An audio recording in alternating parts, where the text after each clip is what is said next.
Hey guys, it's Alex. Welcome back to my YouTube channel. So today I'm going to be talking about how to read if you've got ADHD. I know that recently it's been very trendy to read. There's the whole book talk, booktube trend, and I think a lot of people feel like they can't join this trend because they can't finish a book. You may think that about yourself, but it's actually probably not true, okay? So I'm gonna give you some advice today that I use on how to finish a book and how to enjoy reading. Because I promise you it is possible. It may feel like it's not possible right now, but just give these little tips a try and then decide for yourself if you can read a book or not, if you can finish a book or not. So as a backstory, I have ADD.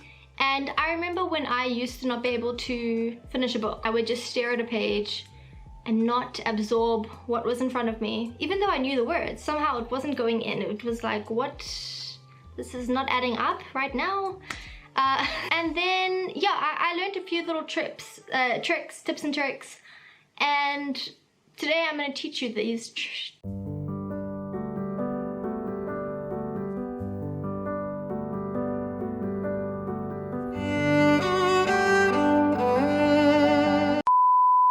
Okay, so the first tip I have for you guys is take advantage of audiobooks. Now, the goal is to read the book, the actual paper book, but I really do think that audiobooks are a huge help. There are lots of free audiobooks that we can get. My advice is not necessarily just to listen to the audiobook. What I would suggest you do is, because it kind of sometimes can take a while to get into a book, I would suggest you listen to the first 1 or 2 chapters on audiobook, okay? Then it gets into like the fun stuff, and then you begin reading on the actual book. The hardest part of reading is those first few pages or the first chapter or 2. So maybe try that. That's what I've done, and it really does help. Like, oh, okay, I was reading Wuthering Heights, and that book,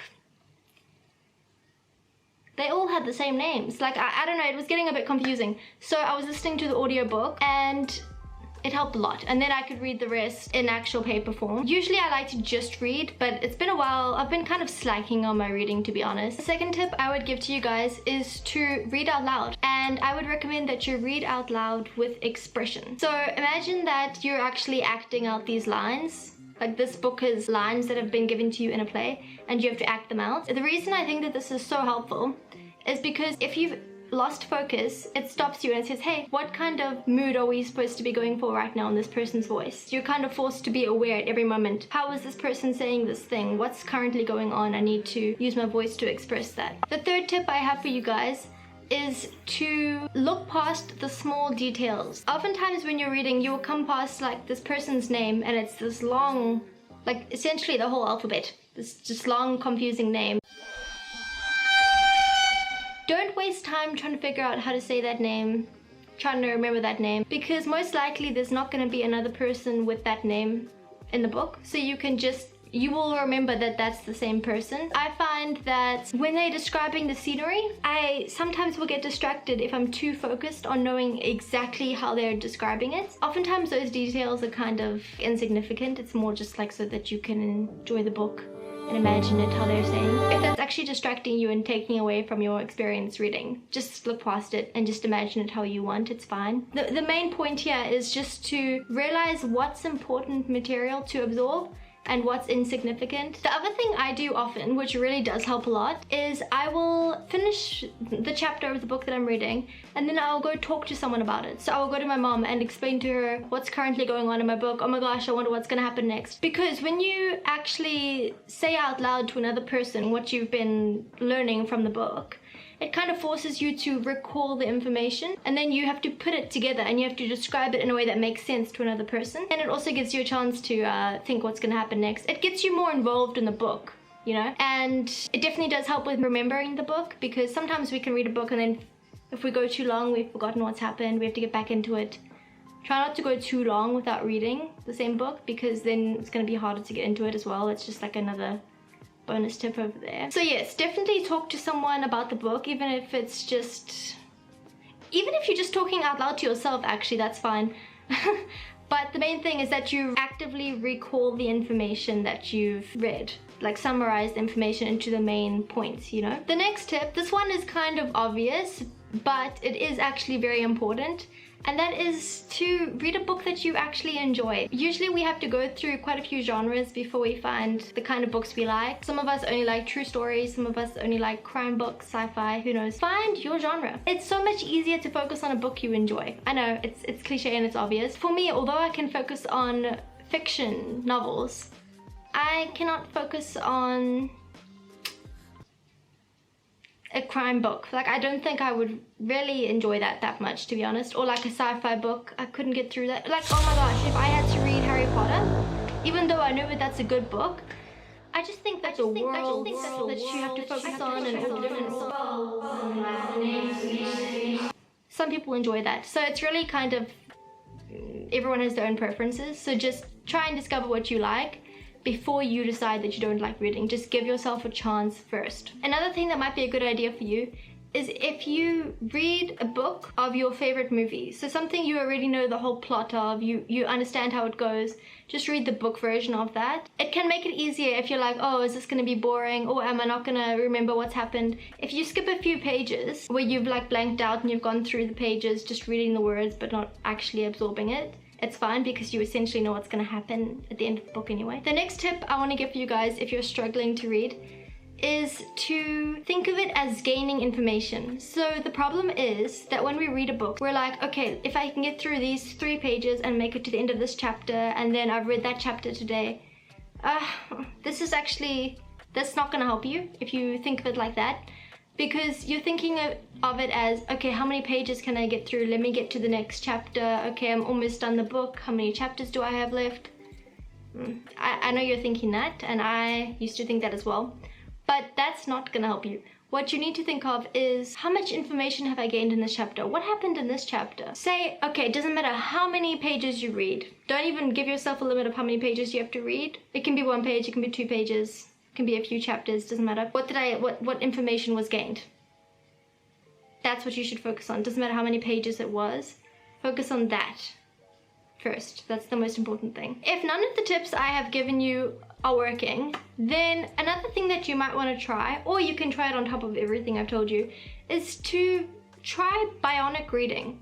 Now, I have never actually tried Bionic Reading, but I think I'm going to get into it because why not? Why not get all the help we can? If you don't know what that is, Bionic Reading is where a few letters or words of the page are highlighted.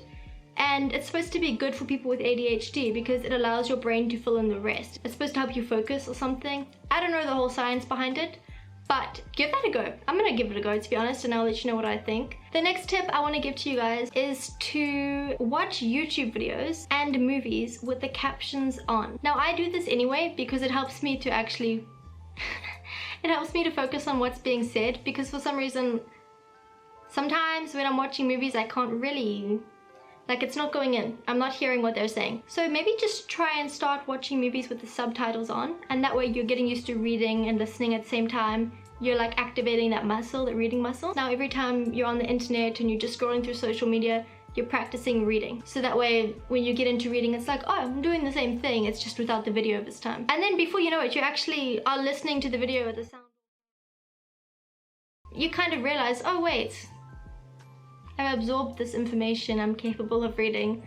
I just told myself I wasn't, so I thought I couldn't, you know? Obviously, when you have ADHD, it doesn't help if you've got distractions. So it goes without saying that try to be in an area where you're not distracted. Maybe be alone in your room before bed, reading at nighttime, that could be helpful. But if not, something that I find really helps me, not just when I'm reading, but when I'm actually studying, is to put my earphones in, my AirPods, and put on either white noise or lo-fi study beats. And the reason this is so helpful is because some people say that the binaural beats help you to focus, but aside from that whole thing, even if you don't believe that, it makes it so that any noise that's going to happen in your surroundings isn't going to be as noticeable to you, because the beats in your earphones are constant. A dog barking outside, the birds chirping, someone talking, it's not going to really sound that loud to you or that noticeable, because you've just got this constant sound in your ears. It's kind of blocking everything out. It actually helps so much. I do this literally whenever I'm studying. And it helps if you've got earphones, not just music out loud. It helps if they're actually earphones right in your ears. Not too loud, just loud enough to kind of block out the sound. Sometimes remembering the information that we've read can be difficult, especially if we go a few days without reading. So I would recommend that you actually keep a notebook nearby and you write down the main points from what you've read. This is important because it actually helps you after you've read to recall the information, as I spoke about earlier, and it also makes it so that you can carry on next time instead of rereading the last page. Oh, what happened in the last page again?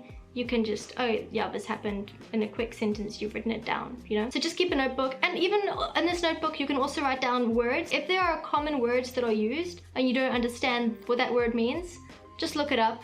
Just look it up.